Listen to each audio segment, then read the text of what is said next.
In response to COVID-19 pandemic, many companies have turned to QR codes to guide customers to their apps, menus, events, or even package tracking services.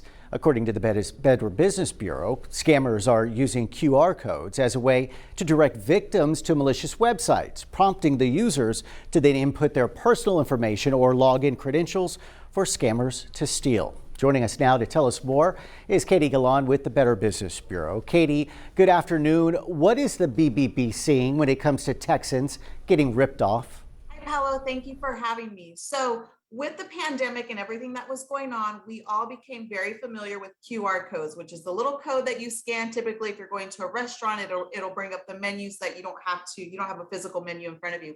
So they've become increasingly popular, with everything that's been going on. And so what we're seeing now is that scammers are, of course, trying to take advantage of whatever's going on at that moment. So now we're seeing them send QR codes through email, direct message on social media, through text message, and they seem legitimate. It's kind of hard. It's a little bit difficult sometimes to tell if they're real or not. So people are, automatically assuming that they're real. And what happens is a lot of times they end up being redirected to a phishing website, which will in turn, take some of their personal information.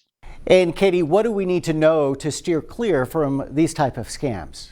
If it looks like a friend of yours maybe is emailing or texting you one of these QR codes, we do recommend that you call them and just, make sure, verify that they actually did intend to send you that QR code. Also, if you receive any of these links from strangers, obviously don't open that. And that's just across the board. Anytime you receive any sort of link from anybody that you don't know, we always advise that you don't click on that, because a lot of times it is, redirecting you either to a phishing website or installing malware onto your device. There are also QR scanner apps. So these are apps that you can get on your phone now, and it has this kind of extra layer of security, so it can let you know if it is an actual legitimate QR code or if it's something malicious. All good tips to know. Katie, thank you for joining us.